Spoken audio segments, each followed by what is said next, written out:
Mesdames, Messieurs, bonjour. J'espère que vous passez un très agréable samedi. Bienvenue à notre compagnie pour La Voix est libre, votre magazine politique qui accueille aujourd'hui Monsieur Nicolas Bay, député européen du Front National. Monsieur Bay, bonjour. Bonjour. Alors, Monsieur le député, vous avez été élu avec 4 autres de vos amis sur la circonscription Nord-Ouest le 25 mai dernier. Et si on fait un total par rapport aux 74 élus français au Parlement européen, on va dire qu'à peu près un tiers était du Front National, qui a fait que votre formation politique, hors alliance, mais là, en l'occurrence, il n'y en avait pas parce que c'était un scrutin à un seul tour à la proportionnelle, fait que votre formation politique est arrivée en tête de toutes les autres. Alors, je voudrais bien qu'on fasse aujourd'hui un peu un bilan.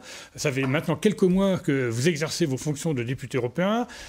Par rapport à ce que vous attendiez, par rapport à l'ambiance générale qui était celle qui prévalait, est-ce que vous êtes satisfait? Est-ce que vous pouvez vraiment, d'après vous, bien travailler? Et dans quel sens va ce Parlement européen?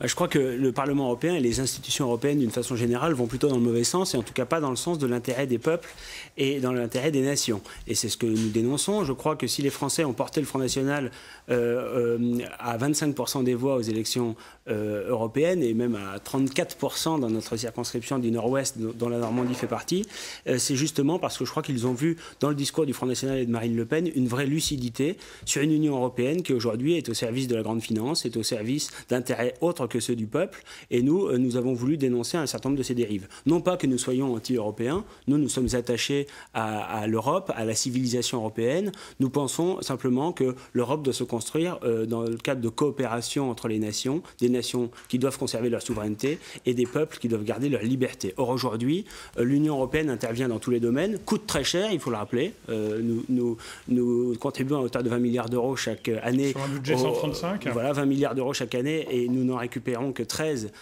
y compris en incluant les aides agricoles, c'est-à-dire la PAC. Donc l'ardoise nette pour la France est de 7 milliards, et cette Union européenne, elle s'occupe de tout et de n'importe quoi. Elle est contrôlée plus d'ailleurs par la Commission européenne que par le Parlement européen. Or, la Commission européenne, ce sont des technocrates non élus, des gens qui n'ont pas de légitimité du suffrage universel. Et aujourd'hui, on le voit bien, il y a une espèce de consensus UMP-PS avec sa traduction au niveau européen, c'est-à-dire entre le groupe PPE et le groupe des socialistes et démocrates, qui votent ensemble tous les textes. Et nous sommes dans cette Assemblée européenne, dans ce Parlement européen, la seule véritable opposition. Nous ne sommes pas en situation de peser directement sur les décisions, mais nous sommes en tout cas présents pour dire la vérité, pour dénoncer un certain nombre de dérives, parce qu'aujourd'hui, il faut être très clair, l'Union européenne intervient dans tous les domaines, multiplie les contraintes administratives, multiplie les contraintes sur nos entreprises, dérégule en permanence le marché et empêche tout protectionnisme. C'est ce que nous dénonçons, et nous en avons eu quelques exemples tout récents avec, par exemple, le projet de traité transatlantique avec les États-Unis. Alors, on va essayer de reprendre les choses dans l'ordre.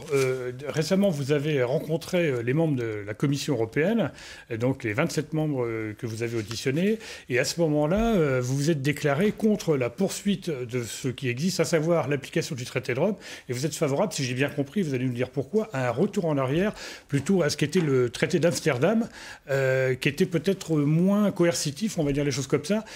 Qu'est-ce qui vous choque à l'heure actuelle? Aujourd'hui, on a un problème très simple, c'est que les différents traités européens, et notamment le traité de Maastricht et plus récemment le traité de Lisbonne, ont empêché toute possibilité de protection de notre économie, à la fois au niveau national et au niveau européen. D'abord, nous n'avons pas la possibilité de faire du patriotisme économique. C'est l'article 44.2 du traité de Rome. Exactement. Développement d'une préférence nationale entre les États membres. Je le cite parce que le grand public ne sait pas. D'ailleurs, j'avais posé une question là-dessus à l'un des candidats commissaires européens, qui a d'ailleurs voté en touche, mais c'est plus anecdotique qu'autre chose. Cet article du traité de Rome, qui prévoyait en effet une forme de patriotisme économique européen, en quelque sorte, et de protectionnisme européen, il a été abrogé par les dispositions du traité d'Amsterdam en 1997 et confirmé par les traités plus récents, c'est-à-dire qu'il interdit toute possibilité de protectionnisme à l'échelle nationale et à l'échelle européenne. C'est le fameux dogme de la libre circulation des capitaux, des biens et des personnes. Et le deuxième dogme de l'Union européenne, c'est la fameuse concurrence libre et non faussée, qui fait que nous n'avons pas le droit de protéger notre économie comme le font pourtant tous les pays du monde. Mais là, attendez, pardonnez-moi, je vous interromps parce qu'il y a quelque chose que je ne comprends pas. À chaque fois qu'on a en face de nous, les journalistes, des membres du Front National, internationale. Pardonnez-moi de vous dire ça, vous n'allez pas vous vexer, c'est toujours un petit peu le même discours. C'est vrai qu'on aimerait bien revenir à une protection plus importante de nos États, mais en même temps, quelque part, est-ce que cette Europe n'a pas favorisé les échanges dans les deux sens? Bien sûr, la difficulté aujourd'hui, on la voit parce que c'est la crise économique, mais également on a ouvert le marché et on a permis à des produits français de circuler plus facilement, d'être vendus plus facilement. Pardonnez-moi, mais le niveau de vie en France a quand même augmenté ces dernières années. Vous ne pouvez pas le nier. En tout cas, ce qui a augmenté aussi, c'est le chômage et la pauvreté. Il faut être lucide. Il y a un certain nombre de grands groupes qui ont tiré profit de la situation, mais le peuple français souffre. Mais la crise, elle est mondiale, elle n'est pas européenne. Non, elle n'est pas mondiale, elle est principalement européenne. Il faut en être conscient. Il y a beaucoup de pays dans le monde qui sont en pleine croissance et la zone euro, en l'occurrence, est la zone où la croissance est la plus faible, puisque nous sommes aujourd'hui à la croissance. Parce que la Chine, en ce moment, c'est pas terrible. Les États-Unis, on a cru à une remontée, ça redescend. Le CAC 40 et la bourse en général, mais pour ne prendre que ces exemples-là, ils sont malgré tout dans une situation économique qui est moins défavorable que celle de l'Europe. Nous, ce que nous voulons, c'est pas imposer de façon systématique des quotas, des droits de douane, des contingentements. Nous voulons simplement les mettre en œuvre un protectionnisme intelligent qui tienne compte du niveau de protection sociale, de protection environnementale des pays qui sont importateurs.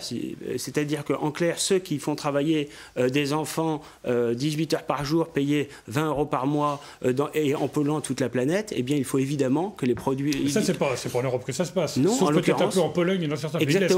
Mais je veux dire, dans l'Europe traditionnelle de base, les 6 pays, c'est pas comme ça. Il ne s'agit pas de mettre forcément des protections douanières importantes vis-à-vis des autres pays européens. Mais le drame de l'Union européenne aujourd'hui, c'est qu'il n'y a même pas de protection aux frontières de l'Europe. On pourrait imaginer en effet qu'il y ait une liberté du marché à l'intérieur de l'Europe dès lors que l'Europe serait protégée à l'extérieur. Mais ça n'est pas le cas aujourd'hui. Et ce n'est pas le cas s'agissant de l'immigration massive, mais ce n'est pas le cas non plus s'agissant des flux de marchandises ou des flux financiers. Et pourquoi? Parce que c'est le dogme de l'Union européenne. L'Union européenne conçoit le continent européen comme une espèce de terrain de jeu au service de la grande finance. Eh bien nous disons qu'il faut protéger nos emplois, il faut protéger nos industries, il faut protéger ainsi nos salariés. Et le seul moyen d'y parvenir, c'est de rétablir des frontières, tout simplement, des frontières qui protègent. Il ne s'agit pas de se bunkériser. La France, elle a rayonné dans le monde, l'Europe a rayonné dans le monde, infiniment plus peut-être qu'aujourd'hui, à l'époque où elle avait la maîtrise de ses frontières. J'ai l'impression quand même, on va y revenir dans quelques instants, que votre discours, qui est aussi celui de Mme Le Pen, prouve qu'au Front National, il y a eu une évolution. Parce que M. Le Pen, le père, n'a pas tenu ce discours pendant longtemps. C'était quand même beaucoup plus, on serre plus les boulons.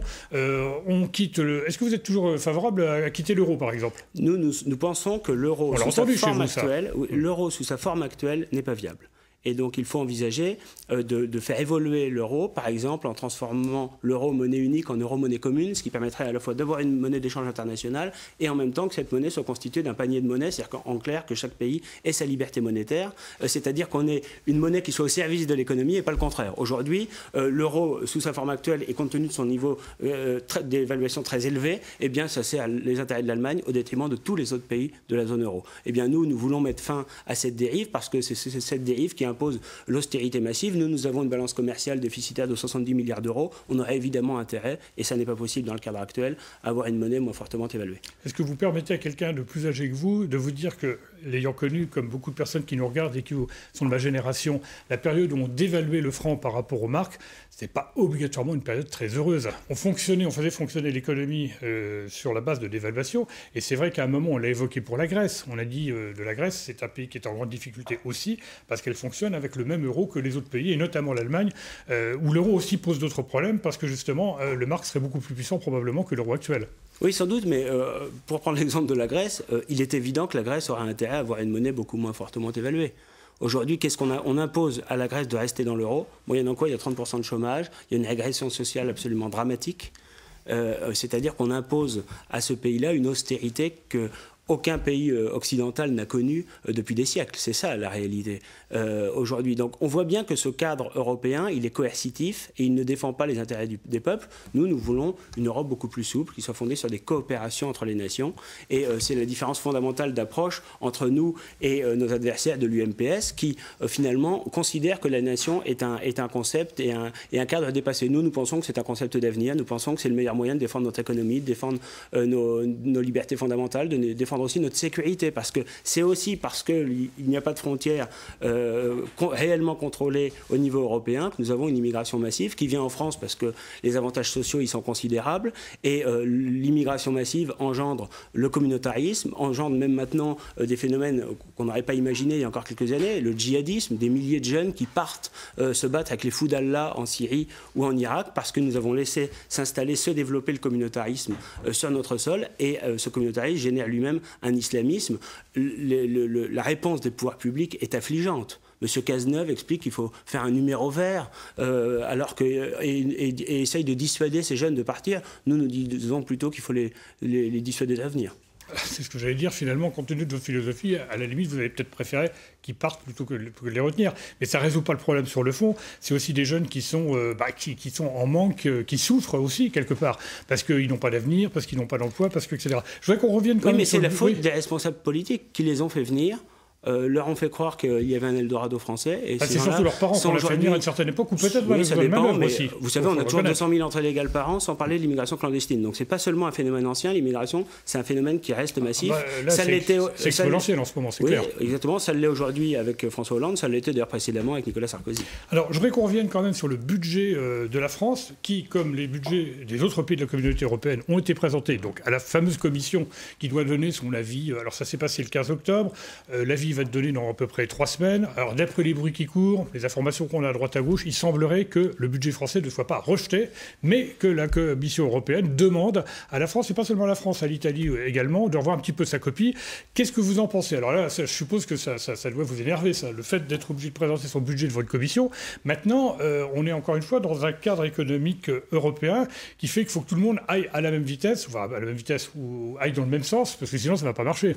Ce qui est sûr, c'est que ce cadre, européen, il est absolument scandaleux parce que ça réduit les chefs d'État, François Hollande aujourd'hui, Nicolas Sarkozy hier, à venir apporter leur copie docilement à Bruxelles, qui décide, encore une fois, ce sont des instances non élues qui décident, la Commission européenne, qui décide si ce budget est adopté et accepté ou pas. On voit bien d'ailleurs que finalement, à chaque fois, on est hors des clous, on est hors des critères qui sont imposés par l'Union européenne, et malgré tout, le budget est adopté. Donc il y a une part de comédie dans tout ça. Pardonnez-moi, les gens ne sont pas élus, mais ils sont nommés par des gens qui sont élus.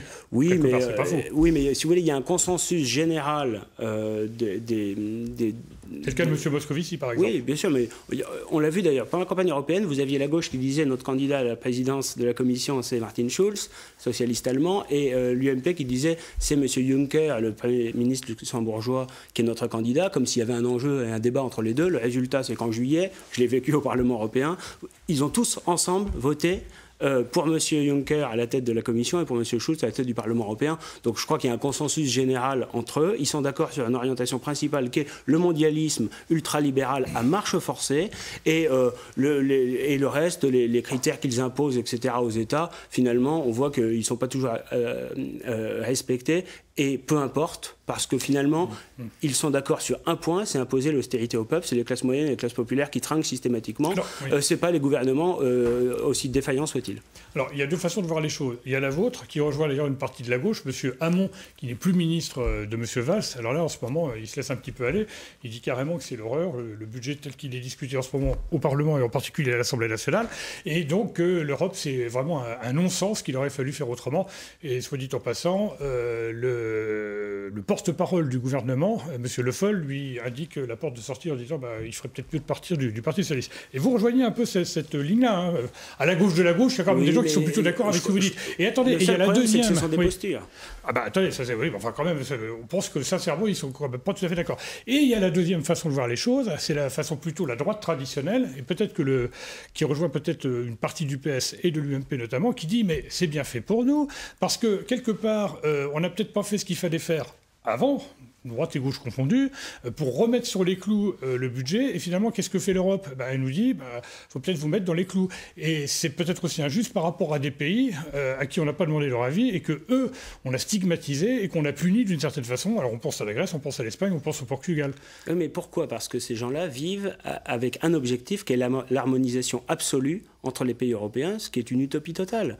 Nous devons laisser la liberté à chaque pays de s'organiser politiquement et d'organiser son économie comme il l'entend. Et il est certain qu'il y a eu comment dire, beaucoup de gabegie et de mauvaise gestion des deniers publics.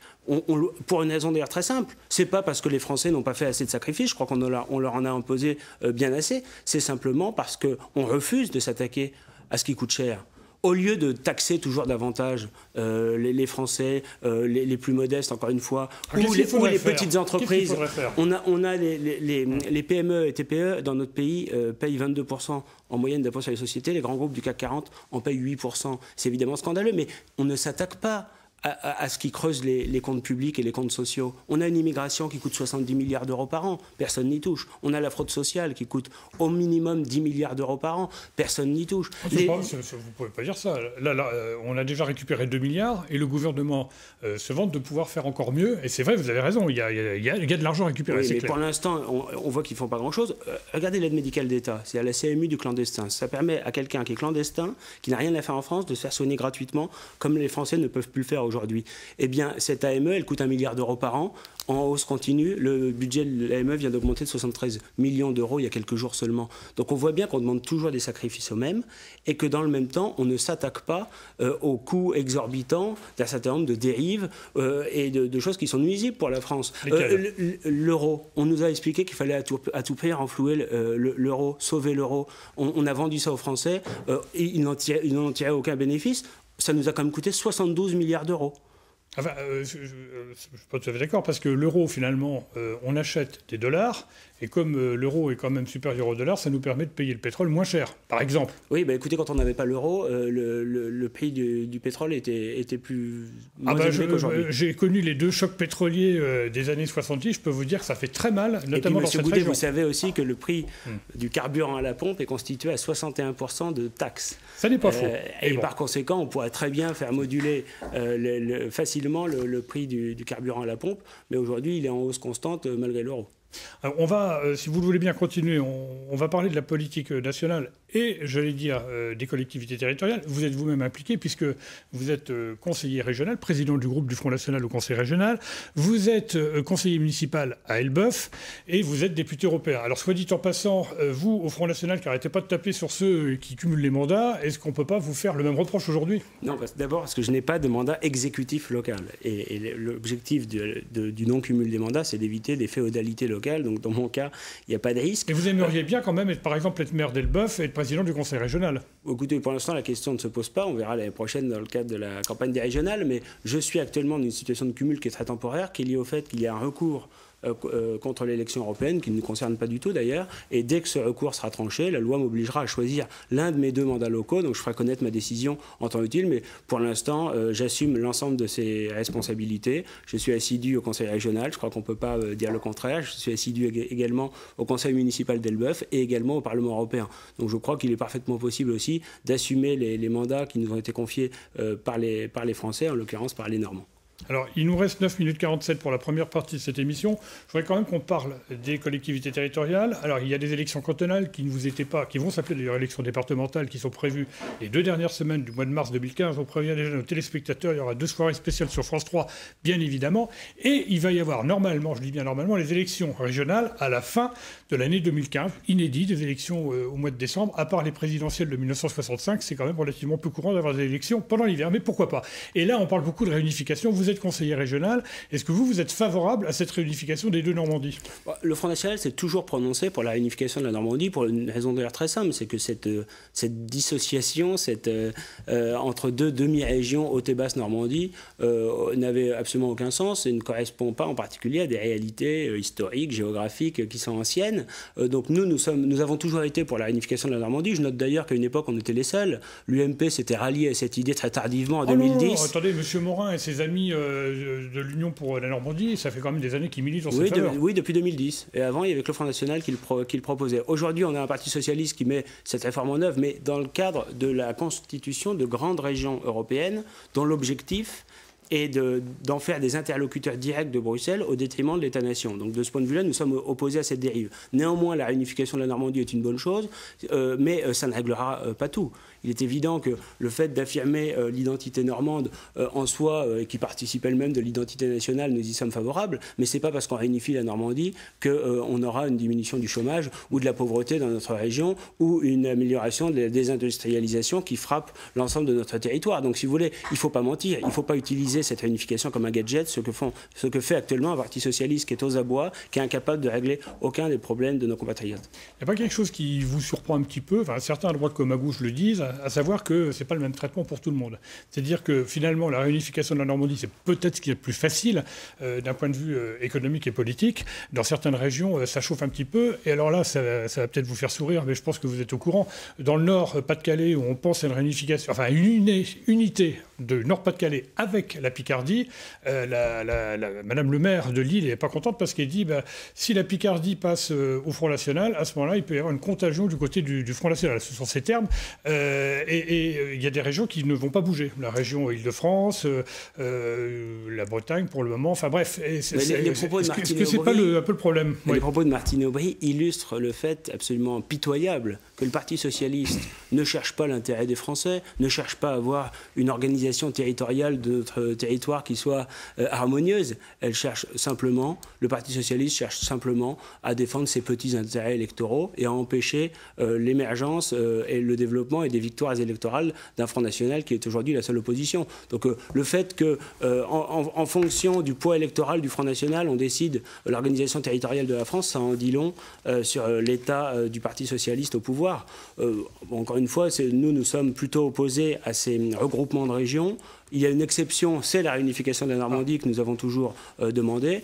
Mais de toute façon, nous serons en ordre de bataille, que ce soit pour décembre 2015 ou pour mars 2016, puisque l'amateurisme du gouvernement est tel que même sur le calendrier électoral, on n'a pas de visibilité à pourtant quelques mois de l'échéance. Mais en tout état de cause, nous serons présents partout. Il y aura des listes du Front National dans toutes les régions, avec un objectif clair, c'est de gagner. Je vous rappelle que sur l'ensemble de la Normandie, haute et basse réunies, nous avons obtenu quasiment 30% des voix aux élections européennes. Donc ça ouvre des vraies perspectives. Et je pense que le Front National peut gagner dans un certain nombre de régions. Et avant ces élections régionales, il y aura sans doute, là encore on est dans le flou, des élections départementales, et le nouveau nom des cantonales. Il y a sur l'ensemble de la région Normandie, des 5 départements, il y a 131 cantons. Eh bien, je peux vous dire dès aujourd'hui qu'il y aura des candidats du Front National dans la totalité de ces 131 cantons. Alors, c'est pas pour autant que vous allez gagner, parce que le scrutin pour les départementales ex-cantonales, scrutin binôme, homme-femme, femme-homme, dans 2 fois moins de cantons, ne vous est pas obligatoirement favorable, contrairement aux régionales, même si vous avez perdu du terrain sur les régionales depuis 1998. Si vous prenez le total des élus en France, c'est pas en raison d'un changement de mode de scrutin. Oui, on est d'accord. Enfin, bon, voilà.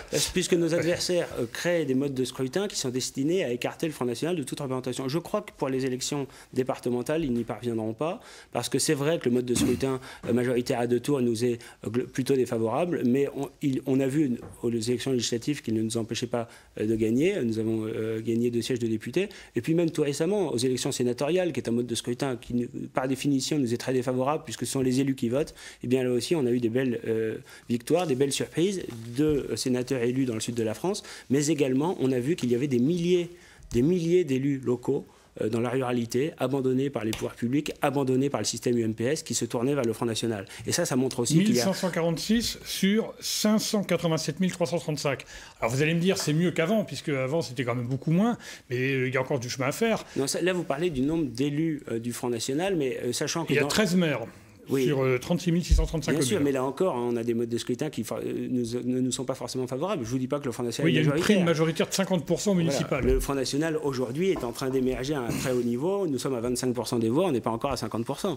Et j'espère que ça viendra le plus tôt possible, parce que je crois que les Français, aujourd'hui, sont de plus en plus nombreux à se rendre compte que le vrai changement, il ne peut venir que du Front National, et les politiques de l'UMP et du PS étant totalement interchangeables. Mais je crois qu'on peut gagner aux élections cantonales, départementales, beaucoup de cantons, c'est parfaitement possible, et aux élections régionales, nous pouvons gagner dans un certain nombre de régions.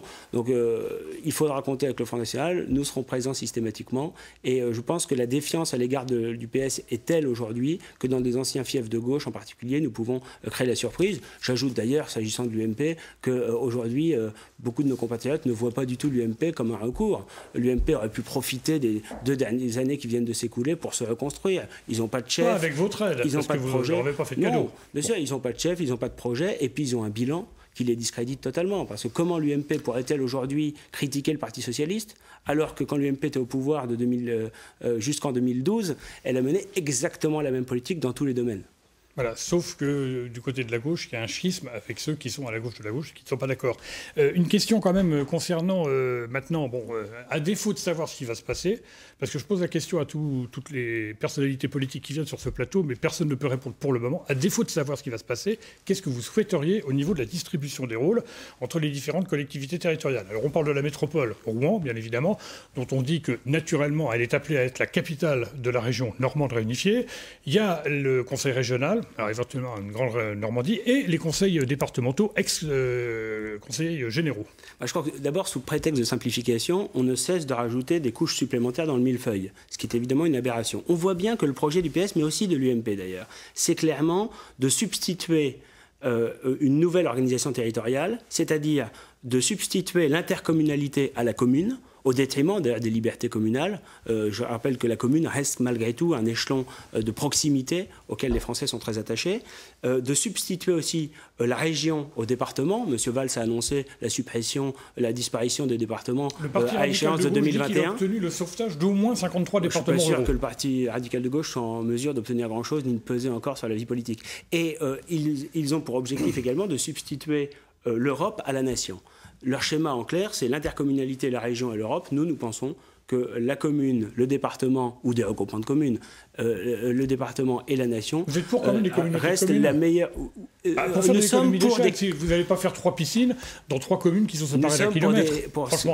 Pour la méthode qui marche, c'est-à-dire les coopérations intercommunales. Nous avons pour les communes la même conception que pour la nation et l'Europe. Nous pensons qu'il faut éventuellement des structures supracommunales, mais qui reposent sur l'engagement libre des communes, des coopérations, secteur par secteur. C'est ça qui peut fonctionner sous la forme de syndicats intercommunaux comme il y avait autrefois. Aujourd'hui, on a des intercommunalités qui sont un échelon déconnecté des administrés, qui obtiennent maintenant avec les métropoles des compétences essentielles, et notamment la compétence d'urbanisme, privant les communes de leurs prérogatives essentielles. L'objectif est très clair, c'est progressivement de rendre inutiles les communes qui seraient privées de tout leur pouvoir pour les supprimer purement et simplement. Eh bien, nous pensons que ce sera une régression très importante parce que la commune reste, encore une fois, un échelon un peu privilégié de contact entre les responsables publics et nos compatriotes. Et quel est l'objectif? L'objectif, c'est de diluer les responsabilités, de faire en sorte que les Français ne voient plus exactement qui fait quoi. Aujourd'hui, on a une espèce de cafouillage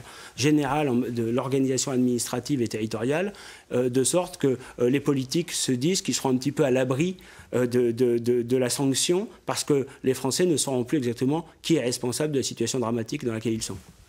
Monsieur B, merci. Monsieur le député, d'avoir participé à la première partie de cette émission exceptionnellement qui va s'arrêter là sur notre antenne premium, mais qui va se poursuivre, journaux communs oblige, sur Internet. Donc je vous donne rendez-vous pour la suite de cet entretien